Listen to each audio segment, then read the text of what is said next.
Doctor ذاکر حسین کی زندگی سے متعلق اہم سوالات۔ جائے پیدائش: حیدرآباد۔ تاریخ پیدائش: 8 فروری 1897۔ والد کا نام: فدا حسین۔ والد کا پیشہ: وکالت۔ ڈاکٹر ذاکر حسین نے پی ایچ ڈی کہاں سے کیے؟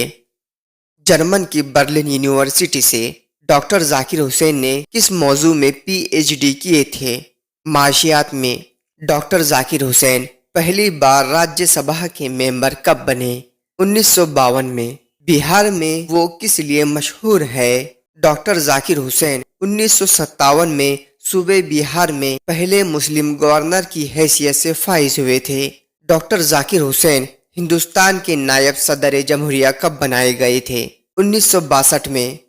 ڈاکٹر ذاکر حسین صدر جمہوریہ کب بنے؟ 1967 میں۔ انہیں آزاد بھارت کا پہلا مسلم صدر جمہوریہ بننے کا شرف حاصل ہے اور اسی عہدے پر فائز رہتے ہوئے ان کا انتقال ہوا۔ جائے وفات: دہلی۔ تاریخ وفات: 3 مئی 1969 میں۔